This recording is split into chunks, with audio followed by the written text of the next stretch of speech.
Bismillahirrahmanirrahim. Alhamdulillahirabbil alamin.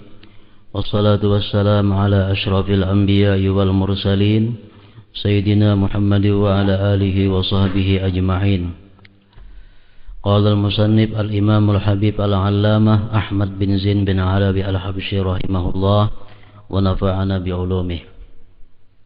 Wa la yunafir ridha ad-du'a'u wat tadarru' li'annahu ma'murun bih wa kadza sairul ma'murati syar'iyyah li'anna iltizamaha wal qiyama biha mimma amara bihi wa radiyah wa kadzalika mubasharatul asbab allati rattabaha musabbibul asbab subhanahu wa ta'ala sunnatullah allati qad khalat fi ibadihi la yunafir ridha kama la yunafit tawakkul li'annahuma a'ni tawakkula war ridha muttasilani mutalasiqani ولهذا قرنهما الناظم متع الله به في بيت واحد فقال ومن التوكل فاقرعي لأن التوكل هو الثقة بالله وكون الأمر إليه والرضا به وكيلا فقد اجتمعا فالتوكل هو الرضا بالله وكيلا وتسليم التدبير في مملكته له تعالى فقد دبر الله سبحانه وتعالى السماوات والأرض ومن فيهن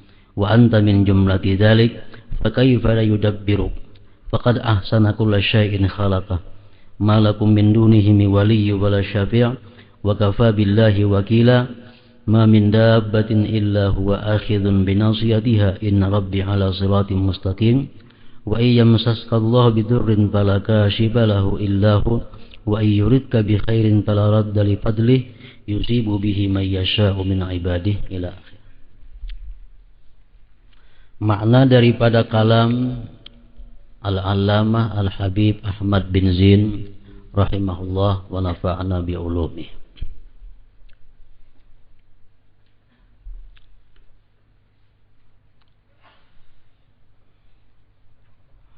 Berdoa dengan merendahkan diri serta melakukan semua kegiatan yang diperintahkan Allah tidaklah bertentangan dengan ridha. Nah, berdoa dengan merendahkan diri serta melakukan semua kegiatan yang diperintahkan Allah tidaklah bertentangan dengan ridha. Sebab kesemuanya itu diperintahkan dan diridhai oleh Allah Subhanahu wa ta'ala. Umpamanya kita dalam keadaan susah, lalu kita berdoa kepada Allah agar diberikan kelapangan. Nah, ini kada bertentangan dengan ridha kepada apa yang ditakdirkan oleh Allah. Kita umpamanya di dalam keadaan sakit, lalu berdoa kepada Allah agar disembuhkan daripada penyakit. Nah, itu kada bertentangan dengan ridha kepada hukum Allah. Asalkan yang perlu diperhatikan adalah tujuan atau kasat kita berdoa itu. Nah, kita sakit, lalu kita kesal dengan sakit ini, kita jengkel dengan penyakit ini, sehingga kita minta kepada Allah agar disembuhkan. Nah, ini doa yang berdasarkan hal yang salah. Doa itu dibenarkan, doa itu kada bertentangan dengan ridha kepada hukum Allah, asalkan tujuan berdoa itu yang pertama taqarrub kepada Allah. Tujuan berdoa taqarrub, mendekatkan diri kepada Allah. Yang kedua, menampakkan berhajat kepada Allah, lalu berdoa. Umpamanya kita dalam keadaan sakit, nah, kita ridha kepada Allah atas ketentuannya memberikan kita ini penyakit, dan kita sabar dalam menyandang penyakit itu. Lalu kita berdoa kepada Allah karena disuruhnya, karena mendekatkan diri kepadanya, dan menampakkan berhajatnya kita kepada Allah, lalu berdoa agar disembuhkan dari penyakit. Nah, ini kada bertentangan dengan ridha kepada ketentuan Allah itu.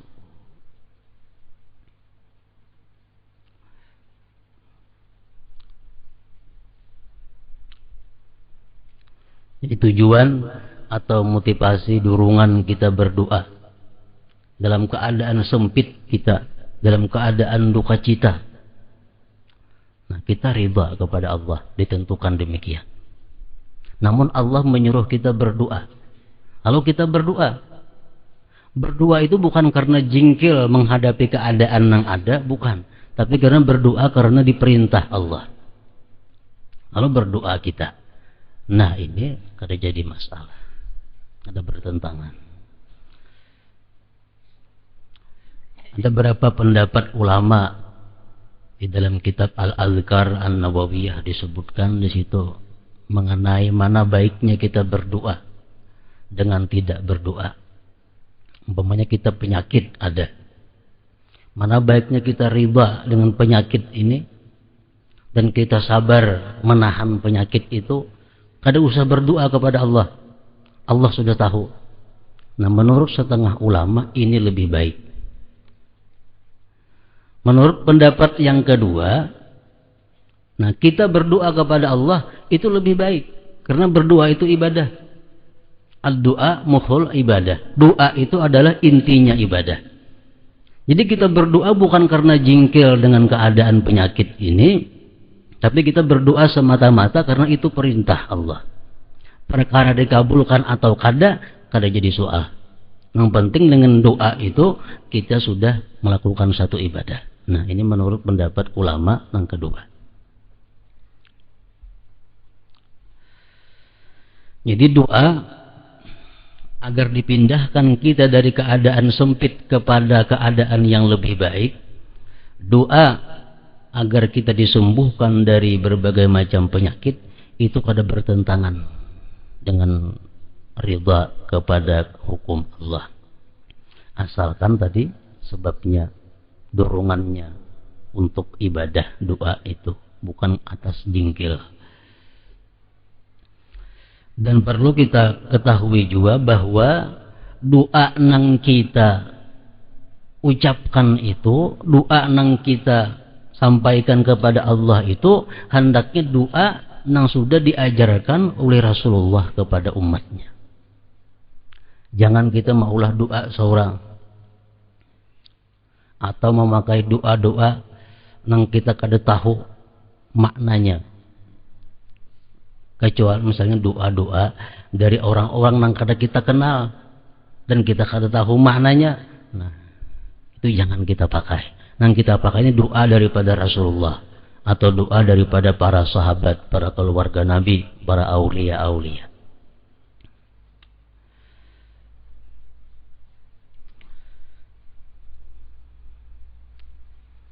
Karena doa ini menurut ulama ada yang hukumnya haram, ada doa itu yang hukumnya makruh, ada doa yang hukumnya wajib, ada doa yang hukumnya sunat, ada doa yang hukumnya bisa membawa kita kepada murtad. Jadi doa nang kada mengeluarkan kita daripada ridha Allah itu adalah doa nang sunnah atau doa nang wajib. Ada doa yang bila kita baca kita kafir. Nah, dicontohkan oleh para ulama itu seperti kita mendoakan rahmah dan maghfirah kepada orang kafir. Misalnya ada orang kafir, Allahumma ghfir lahu, ya Allah ampuni dia. Nah, ini kita nang jadi kafir. Kenapa? Berarti kita setuju dengan kafirnya. Atau Allahumma arhamhu, ya Allah kasihilah dia, padahal dia tuh kafir. Itu mengakibatkan kita keluar dari agama Islam. Misalnya ada orang kafir nang diyakini kafir matinya, kalau kita sebut almarhum, orang yang diberi rahmat oleh Allah. Nah, ini kalau kita tahu demikian, itu bisa mengeluarkan kita daripada agama Islam. Nah, doa yang membuat kita jadi keluar dari agama Islam antara lain kita mendoakan seseorang yang beriman agar dia kekal dalam neraka. Orang yang beriman kita doakan agar dia kekal dalam neraka. Nah, ini kita nang kafir jadinya.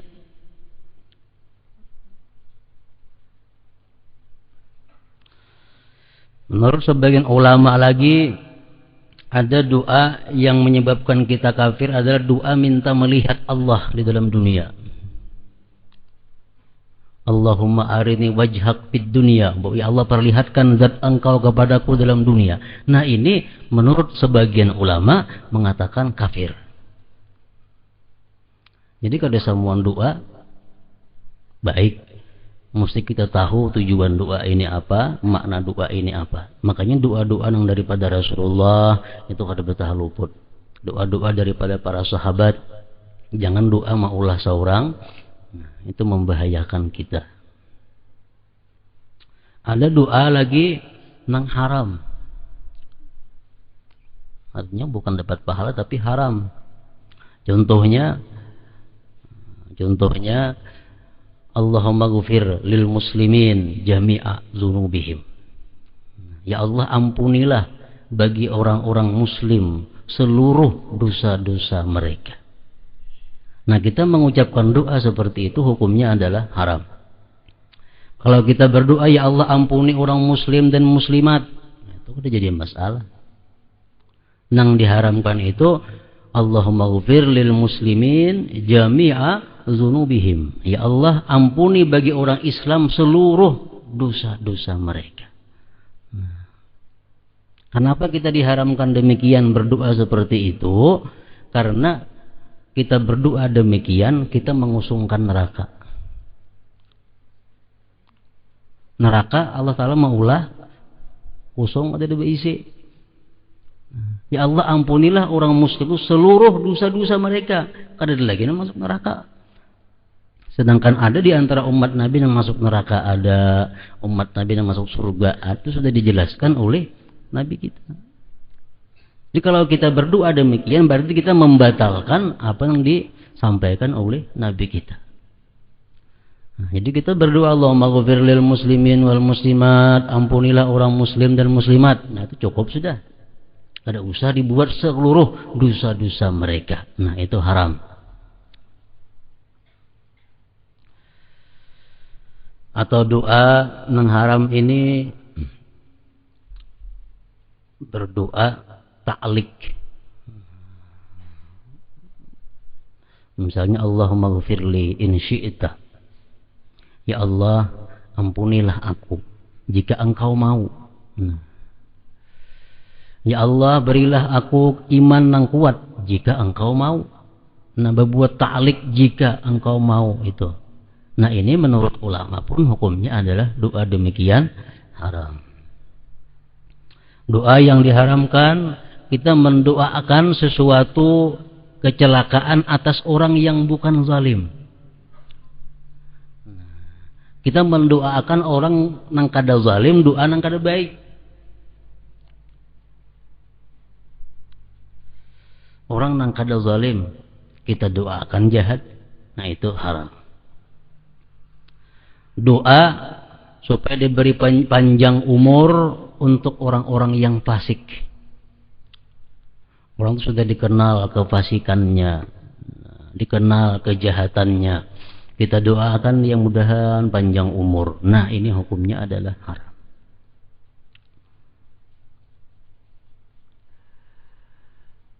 Contohnya doa-doa yang haram lagi adalah doa agar dia sukses dalam hal maksiat. Orang berdagang nang haram, kita doakan mudahan laris dagangannya umpamanya. Ini mendoakan. Orang hendak jadi pegawai-pegawai yang diharamkan Allah, Kita doakan mudahan lulus jadi pegawai ini tuh. Nah, ini haram hukumnya. Itu haram. Kenapa? Mendoakan dia sukses dalam hal maksiat. Nah, kalau doa-doa seperti ini, yang haram ini, itu jauh dengan ridha tadi hubungannya. Ada doa yang dimakruhkan. Nah, ini pun juga bertentangan dengan ridha kepada hukum Allah. Doa yang makruh. Doa yang makruh ini adalah doa bima laisa lahu ilmun bi khairihi aw syarrih. Kita minta sesuatu kepada Allah nang kita kada tahu buruk baiknya untuk diri kita. Kita minta sesuatu kepada Allah nang kita kada tahu buruk baiknya untuk kita. Nah, ini dibenci oleh Allah kalau kita minta demikian. Contohnya apa? Contohnya kita minta kekayaan. Karena kita kada tahu kalau kita kaya baik kada untuk kita. Misalnya, ya Allah kaya, jadikanlah aku orang yang kaya. Atau berilah aku kekayaan. Nah, ini dimakruhkan. Apa kita minta doa panjang umur? Ya Allah panjangkanlah umurnya. Nah, jangan juga barangkali panjang umur itu adalah jahat untuk dirinya. Kita boleh minta tadi, Allahumma inni as'alukal ghina. Nah, ya Allah aku minta kepada engkau kekayaan. Kalau doa daripada Nabi nang isinya kaya-kaya itu ada dimaksud kaya hati.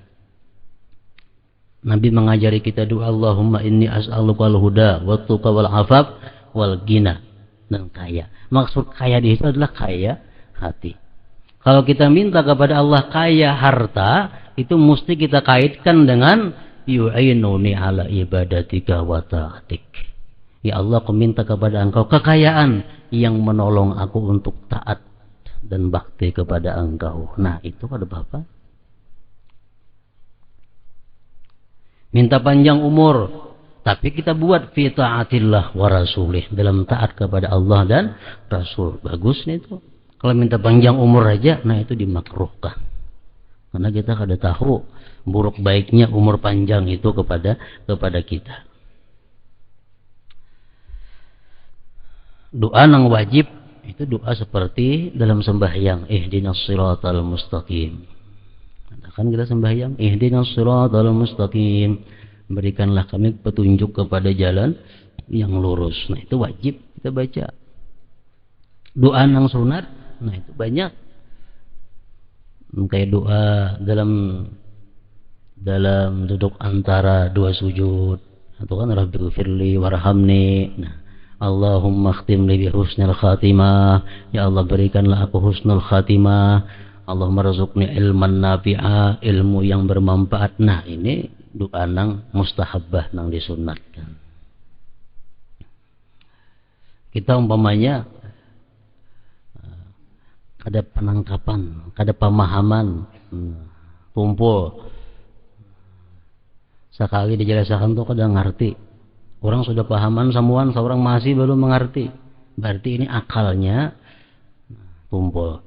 Nah, orang seperti ini ridha. Aku ridha ditentukan Allah, diberi akal seperti ini, aku ridha.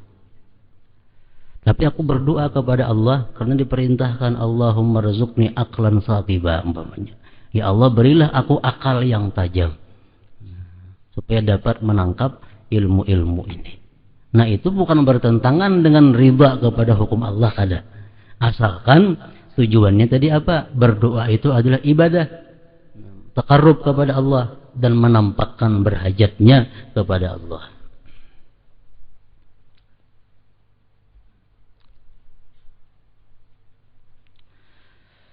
Berusaha mendapatkan sesuatu dengan berbagai sebab yang telah ditetapkan Allah Subhanahu wa ta'ala merupakan sunnatullah dan tidak bertentangan dengan ridha dan tawakal.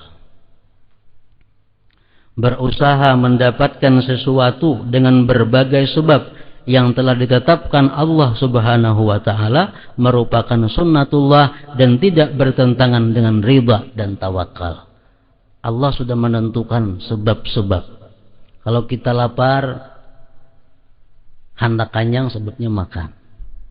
Kalau kita haus, hendak ampi haus, Allah sudah menentukan sebabnya minum. Nah, kalau kita garing, Allah menentukan sebab hendak sigar minum obat. Itu sebab yang ditentukan Allah. Nah, kita melakukan sebab-sebab seperti itu kada bertentangan dengan ridha dan tawakal. Asalkan syaratnya tadi jangan jengkel menerima kenyataan yang ada ini. Lapar kita parut. Lapar parut. Allah menentukan dah kenyang itu sebabnya makan.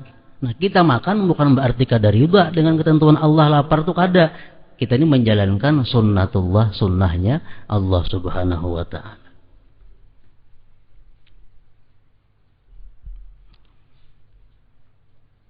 Umpamanya kita begana di intang pohon hendak rabah, kita begana karabahannya.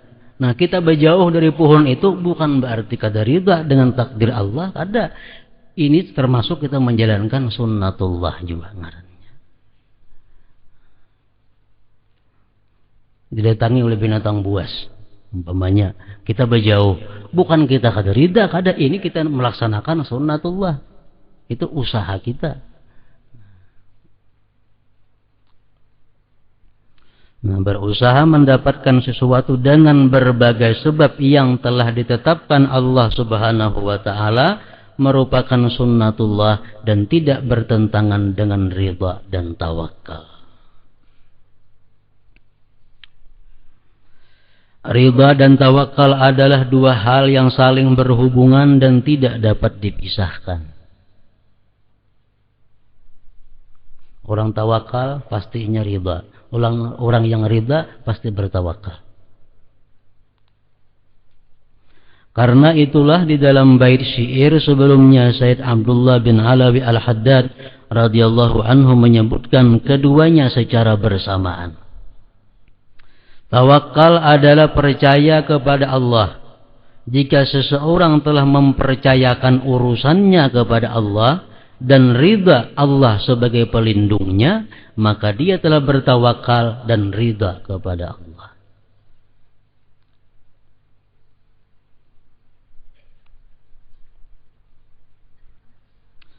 Tawakal artinya meridai Allah sebagai pelindung dan memasrahkan semua urusannya kepada Allah.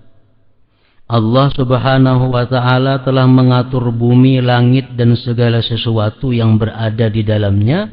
Bagaimana mungkin Allah tidak mengurusmu? Tawakal,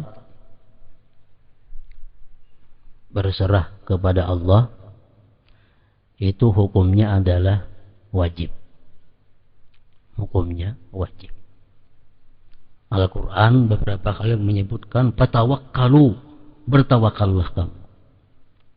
Fi'il amar itu perintah, artinya wajib. Seseorang bertawakal kepada Allah. Jadi tawakal ini ada yang wajib, tingkatan yang pertama. Ada tawakal yang utama, tawakal tingkatan orang yang lebih tinggi. Ada lagi tawakal yang afdal, yang sangat utama. Nah, ini tingkatan yang lebih tinggi lagi. Rendah tingginya tawakal kita ini tergantung dengan tauhid seseorang. Tergantung dengan tauhidnya. Imam Ghazali mengatakan bahwa tawakal terdiri daripada 3. Bila kita yang 3 ini, kalau tawakal. Pertama, ilmu. Kalau bertawakal kada ada ilmu, kada kawa. Mesti ada ilmu. Yang kedua, hal. Kayak apa keadaannya orang bertawakal itu? Orang bertawakal itu kayak apa keadaannya? Hatinya. Yang ketiga, amal perbuatan orang bertawakal itu macam apa? Nah, yang pertama, ilmu. Kada akan bisa kita bertawakal kalau kada ada ilmu. Ilmunya apa? Tauhid. Tauhid ada 4 macam. Tauhid ada 4 macam. Tauhid yang pertama la ilaha illallah, tauhid orang awam yang meyakini tidak ada Tuhan selain Allah. Ini orang awam, artinya umumul muslimin, kebanyakan orang muslimin. Tauhidnya cuma la ilaha illallah, tidak ada Tuhan selain Allah. Nyinggat situ aja. Ini memandang la ilaha illallah itu tiada Tuhan selain Allah. Jadi hanya Allah itu Tuhan. Nyinggat situ tuh pandangannya. Jadinya masih menganggap bahwa ada orang lain daripada Allah nang alim, ada selain Allah nang maha kuat, ada selain Allah nang maha kasih, ada selain Allah yang maha memelihara, ada selain Allah yang maha kuasa. Karena dia hanya menganggap bahwa Allah itu hanya Tuhan. Nah, tauhid semacam ini, orang yang memandang la ilaha illallah, tidak ada Tuhan selain Allah, ini kada akan bisa kawa bertawakal. Kada akan bisa kawa bertawakal. Karena ini menganggap hanya Allah itu Tuhan. Sebutin itu aja. La ilaha illallah. Nah, ini kada kawa bertawakal orang yang tauhidnya la ilaha illallah, tiada Tuhan selain Allah. Nah, yang kedua, tauhid la ilaha illallah, orang yang beranggapan la ilaha illallah itu artinya adalah bahwa tidak ada yang berbuat selain Allah. Nah, ini mulai kawa bertawakal. Orang yang beranggapan bahwa la ilaha illallah, la fa'ila illallah, tidak ada yang berbuat selain Allah. Tidak ada yang memberi rezeki selain Allah. Tidak ada yang memberikan mudarat selain Allah. Tidak ada yang memberikan manfaat selain Allah. Tidak ada yang menghidupkan selain Allah. Tidak ada yang mematikan selain Allah. Nah, ini tauhid yang nomor 2 ini dapat bisa bertawakal tingkatan pertama. Nah, jadi tauhid yang kedua ini. Di situnya kau bertawakal. Ini sudah melihat segala sesuatu itu berasal dari satu Allah Wahidul Qahar. Ini sudah melihat bahwa segala sesuatu itu adalah berasal dari Allah Wahidul Qahar. Nah, ini hanya kau bertawakal.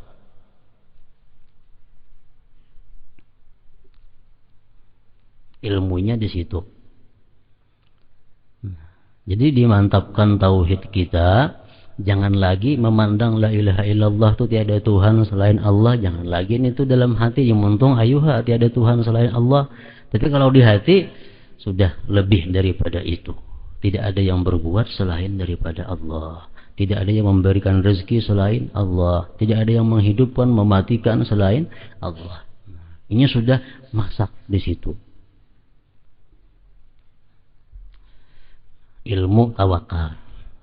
Nah, kalau sudah bertawakal, hati orang bertawakal itu macam apa? I'timadul qalbi 'ala Allah wahdah. Hati orang yang bertawakal itu berpegang hanya kepada Allah semata. Kenapa?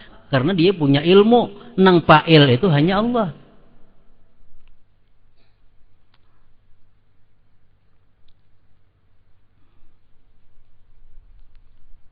Nang berbuat itu hanya Allah. Jadi hatinya berpegangnya hanya kepada Allah wahdah. Lalu amalnya kayak apa? Gerak-geriknya kayak apa orang yang bertawakal macam tadi? Nah, lahul kasbu. Dia berusaha. Dia berusaha, tapi alal wajhil masyru', atas cara yang disyariatkan oleh Allah. Dia berdagang sesuai syariat Allah. Dia bekerja sesuai syariat Allah. Dia jadi pegawai sesuai syariat Allah. Dia jadi petani sesuai syariat Allah. Dia berubat sesuai syariat Allah. Wala ya'tamidu 'alal kasbi, dan dia semata-mata kada berpegang atas usahanya itu. Dia kada berpegang atas usahanya. Wala yahzanu idza fatahu syai'un minal maksub, dan dia kada duka cita apabila keluputan dari apa yang diusahakannya itu. Nah, ini tawakal tingkatan pertama. Ini didapat kalau kita sudah punya ilmu bahwa la ilaha illallah itu tidak ada fa'il selain Allah, tidak ada yang berbuat selain Allah.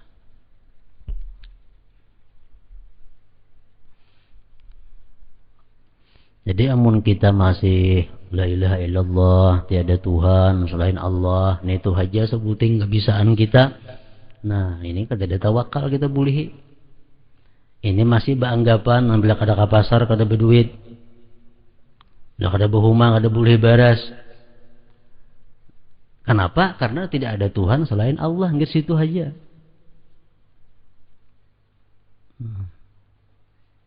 Bila kada berubat, kada ada harapan sigar. Nang diingkutinya adalah usaha itu. Nah, bukan Allah subhanahu wa ta'ala. Kenapa? Karena tauhidnya hanya ingat tiada Tuhan selain Allah.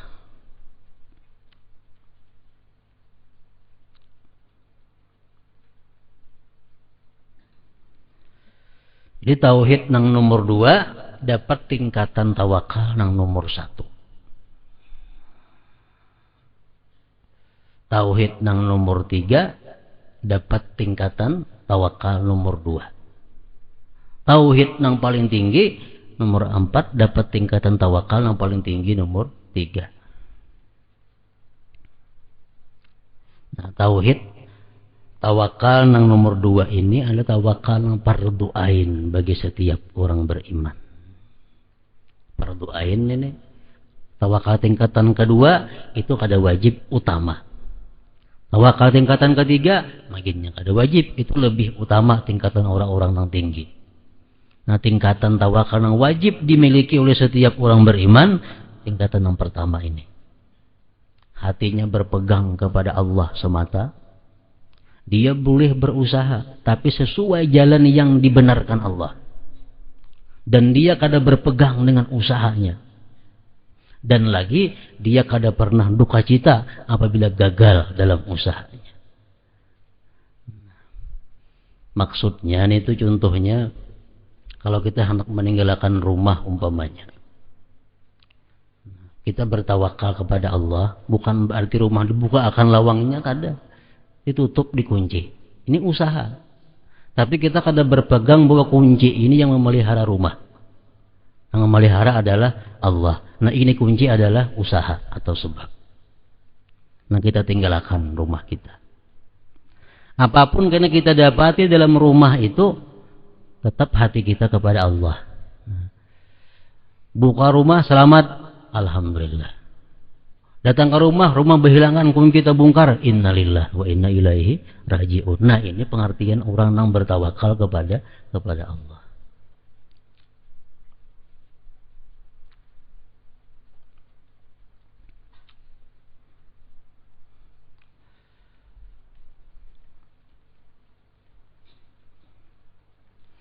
Tingkatan tawakalan nomor 2 itu nawani kada bawa kuncian rumah, tutup lawangnya, kada bawa kunci lagi rumah. Amun tawakal nomor 3 bebukaan sama sekali lawangnya. Nah, jadi itu kada wajib kita macam itu. Nang wajib kita nang pertama ini, rumah kita tinggalkan, lawang kita tutup, kita kunci. Nah, itu sudah tawakal yang wajib kita miliki.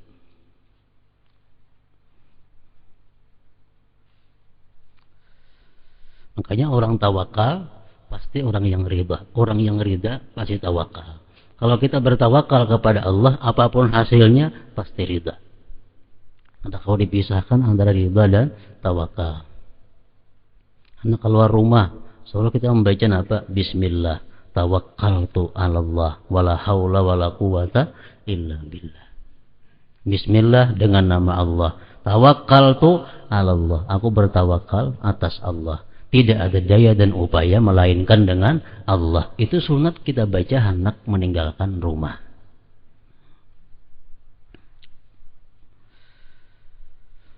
Bukankah Allah telah menciptakan segala sesuatu secara sempurna? Ma lakum min dunihi min waliyyin wala syafi'. Tidak ada ada penolong dan pemberi syafaat bagi kalian selain Allah. Wa kafa billahi wakila, dan cukuplah Allah sebagai pelindung pemelihara. Ma min dabbatin illa huwa akhidun binasiyatiha inna rabbi ala siratim mustaqim.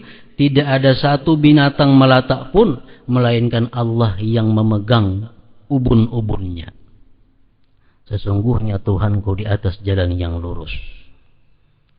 Wa iyyamsaskallahu bidurrin fala kashifa lahu illahu wa ayyuridka bi khairin fala radda li fadlihi yusibu bihi may yasha'u min ibadihi. Jika Allah menimpakan sesuatu kemudaratan kepadamu, maka tidak ada yang dapat menghilangkannya kecuali Dia. Dan jika Allah menghendaki kebaikan bagimu, maka tidak ada yang dapat menolak karunia-Nya. Dia memberikan kebaikan itu kepada siapa saja yang dikehendakinya di antara hamba-hambanya. Renungkanlah 7 ayat kifayah. Ayat 7 dalam Senjata Mukmin dan ini ayat 7 disebut ngarannya ayat kifayah. Karena ayat-ayat ini mengandung hakikat tawakal dan ridha kepada Allah. Yang pertama ayatnya, wa iyyamsaskallahu bidurrin fala kashifa lahu illa hu wa ayyuridka bi khairin fala radda li fadlihi yusibu bihi may yasha'u min ibadihi wa huwal ghafurur rahim. Jika Allah menimpakan sesuatu kemudaratan kepadamu, sakit, kesusahan, kemiskinan, kefakiran, maka tidak ada yang dapat menghilangkannya kecuali Dia, Allah. Dan jika Allah menghendaki kebaikan bagimu, Allah hendak memberikan kita ilmu, Allah hendak memberikan kita rahmatnya, memberikan kekayaannya, maka tidak ada yang dapat menolak karunia-Nya. Dia memberikan kebaikan itu kepada siapa saja yang dikehendakinya di antara hamba-hambanya, dan Dia Maha Pengampun dan Maha Penyayang. Nah, ini ayat yang pertama daripada 7 ayat kifayah. Yang kedua, qul la yusibana illa ma kataballahu lana huwa maulana wa 'ala Allah falyatawakkalul mu'minun. Katakanlah, sekali-kali tidak akan menimpa kami melainkan apa yang telah ditetapkan oleh Allah bagi kami. Dialah pelindung kami, dan hanya kepada Allah orang-orang yang beriman harus bertawakal. La yusibana illa ma kataballah. Tidak menimpa akan kita kecuali yang sudah Allah tentukan. Dikisahkan Sayyidina Ali karramallahu wajhah waktu beliau menjadi khalifah dan banyak dimusuhi oleh orang-orang Arab lainnya, sehingga orang-orang yang cinta kepada Sayyidina Ali ini menawarkan diri kepada beliau untuk menjaga ajudan, bodyguard. Masing-masingnya bertawar, wahai Sayyidina Ali, kami siap menjagakan rumah pian malam, kami siap menjagakan rumah pian siang. Artinya dikawal kemana-mana. Ujar Sayyidina Ali, kalau ikam hendak mengawalkan aku, menjaga akan aku daripada yang bukan takdir Allah, sudah ada 2 malaikat yang diutus kepadaku. Nah, kita ini ada diisi 2 malaikat. Malaikat ini apa tugasnya? Mahalau sesuatu yang bukan takdir kita. Mahalawakan sesuatu yang bukan ampun kita. Saya penyakit datang, wadah A, pindah hendak ke wadah kita, malaikatnya sudah mahalaunya. Tuh A ampunnya lain kita, sudah ada 2 malaikat. Jadi Sayyidina Ali, kalau engkau hendak mengamankan aku, mengawal aku daripada yang bukan takdir Allah, sudah ada 2 malaikat yang mengawal aku. Kalau ikam hendak mengawal aku daripada yang ditentukan Allah, jangankan manusia, malaikat pun kada mampu menghindarkannya. Nah, jadi apa artinya? Nang menimpa kita itu adalah memang jatah kita, memang ampun kita, memang takdir kita. Jangankan manusia, malaikat pun apapun kada akan bisa menghalangi takdir nang untuk kita itu. Jadi Sayyidina Ali dibas ada pengawal, akhirnya Sayyidina meninggal dibunuh orang juga. Kenapa? Takdir Allah sudah demikian, kadang kalau dijaga-jaga. Yang ketiga, wa ma min dabbatin fil ardi illa 'ala Allahi rizquha wa ya'lamu mustaqarraha wa mustawda'aha kullun fi kitabim mubin. Dan tidak ada satu binatang melata pun di bumi melainkan Allah lah yang memberinya rizki, dan Dia mengetahui tempat berdiam binatang itu dan tempat penyimpanannya, semua tertulis dalam kitab yang nyata. Dimanapun kita berada, Allah tahu tempat makhluknya. Nabi Sulaiman alaihissalam pernah berjalan ke pinggir laut. Jalan Nabi Sulaiman di pinggir laut. Lalu saya melihat ada samut. Samut. Di muntung samut itu ada daun halus juga. Di muntung samut itu ada daun halus. Diperhatikan Sulaiman, samut ini kemana berjalannya?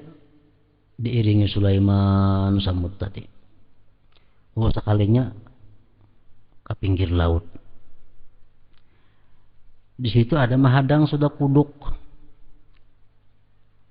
Samut ini naik ke atas kuduk. Nah, kuduk membawa ke tengah laut. Ditunggu Sulaiman. Kelewas datang si kuduk ini antara samut tadi. Dilihat di muntung samut kada ada lagi daun tadi.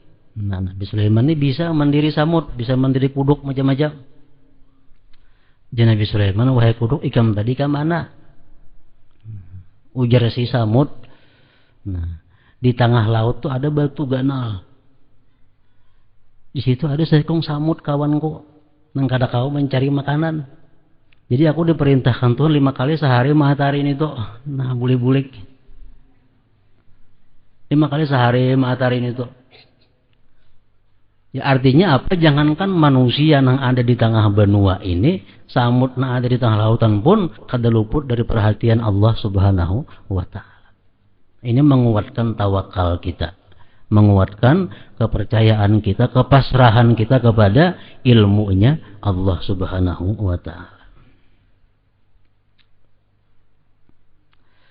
Yang keempat, ayat kifayah, inni tawakkaltu 'ala Allah rabbi wa rabbikum ma min dabbatin illa huwa akhidun bi nasiyatiha inna rabbi 'ala siratim mustaqim.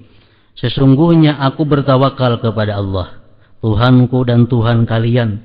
Tidak ada sesuatu binatang melata pun melainkan Dialah yang memegang ubun-ubunnya, menguasainya. Artinya sesungguhnya Tuhanku di atas jalan yang lurus. Yang kelima, wa ka'ayyim min dabbatin la tahmilu rizqaha Allahu yarzuquha wa iyyakum wa huwas samiul alim. Dan berapa banyak binatang yang tidak dapat membawa, mengurus rezekinya sendiri. Allah lah yang memberi rezeki kepadanya dan kepadamu, dan Dia Maha mendengar dan Maha mengetahui. Sehubungan dengan ayat ini, Anas bin Malik, sahabat Rasulullah SAW, berjalan di kebun-kebun Madinah. Anas bin Malik. Tiba-tiba di satu pohon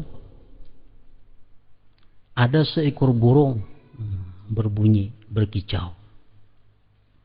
Ujar Nabi, wahai Anas, ikam paham apa arti kicauan burung itu? Ya, Anas kada mengerti. Nah, ujar Nabi, burung tadi berkicau, artinya, arti burung berkicau tadi adalah, ya Allah, bahwa aku ini buta dan aku sekarang lapar. Nah, itu arti kicauan burung tadi. Kada lawas, ujar Anas, datang ada bilalang, cup masuk ke dalam muntung burung itu, masuk ke dalam muntung si burung tadi. Dimakannya oleh burung bilalang tadi. Mbak kicau pulang burung tadi, mbak makan itunya. Ujar Nabi, hai Anas, tahukah engkau apa arti kicauan yang kedua ini? Ya, Anas sudah tahu juga. Kicauan yang kedua itu adalah, ujar Nabi, artinya man tawakkala 'ala Allah kafah. Orang yang bertawakal atas Allah, pasti Allah cukupi kehidupannya. Nah, contohnya burung ini buta. Bilalangnya datang menyarah, nangkap, masuk ke dalam muntungnya.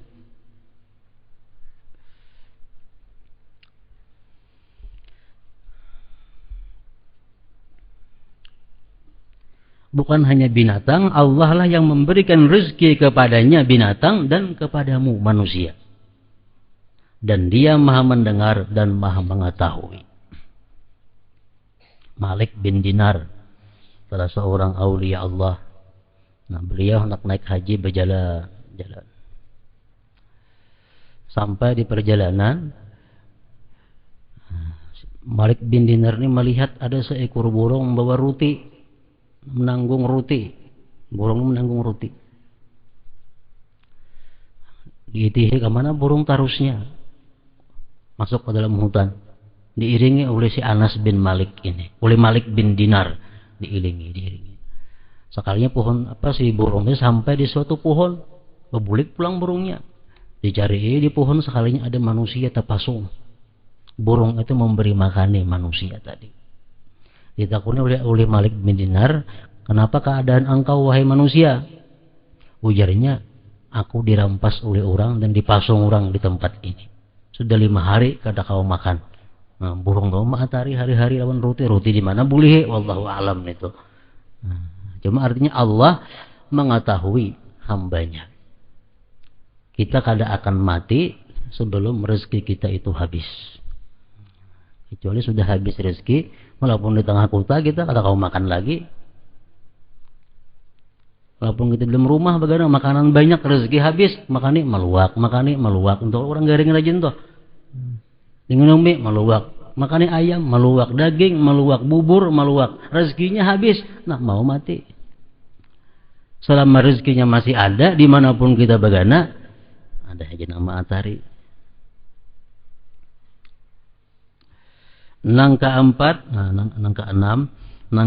ma yaftahillahu lin-nasi min rahmatin bala mumsika laha wa may yumsik fala mursilalah min ba'dihi wa huwal azizul hakim.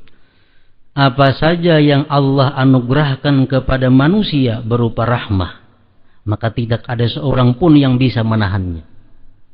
Dan apa saja yang ditahan oleh Allah, maka tidak ada seorang pun yang sanggup melepaskannya. Sesudah itu, dan dialah yang maha perkasa dan maha bijaksana. Yang terakhir, yang ketujuh, wala in sa'altahum man khalaqas samawati wal ard la yaqulunna Allah. Qul afara'aytum ma tad'una min dunillah in aradani Allah bidurrin hal hunna kashifatu durri aw aradani birahmatin hal hunna mumsikatu rahmatih. Qul hasbiyallahu alaihi tawakkalul mutawakkilun. Dan sungguh jika kalian bertanya kepada mereka, siapakah yang menciptakan langit dan bumi? Niscaya mereka menjawab, Allah. Katakanlah, maka terangkanlah kepadaku tentang apa yang kalian seru selain Allah. Jika Allah hendak mendatangkan kemudaratan kepadaku, apakah berhala-berhala kalian dapat menghilangkan kemudaratan tersebut? Atau jika Allah hendak memberi rahmat kepadaku, apakah mereka dapat menahan rahmatnya? Katakanlah, cukuplah Allah bagiku, kepadanya lah orang-orang yang berserah diri bertawakal. Diriwayatkan oleh Sayyidina Ali bin Abi Thalib radhiyallahu anhu dan Ubay radhiyallahu anhu secara marfu' bahwa barang siapa membaca ketujuh ayat tersebut, maka andai kata kemudian langit runtuh menimpa bumi, kejadian itu sedikit pun tidak akan membahayakannya. Apalagi kita balik motor, asal kita membaca ini ayat, selamat daripada mara bahaya. Itu hadis Nabi diriwayatkan oleh Imam Ali bin Abi Thalib. Apabila Allah hendak menempatkan kadarnya kepada kita, itu kita bisa Allah lupakan kita membaca ayat itu. Allah hendak menempatkan takdir kepada kita, Allah lupakan kita membaca ayat itu. Selama kita masih ingat membaca ayat ini, saban hari artinya membaca 7 ayat itu, diri kita akan terhindar daripada segala macam mara bahaya walaupun langit runtuh tadi.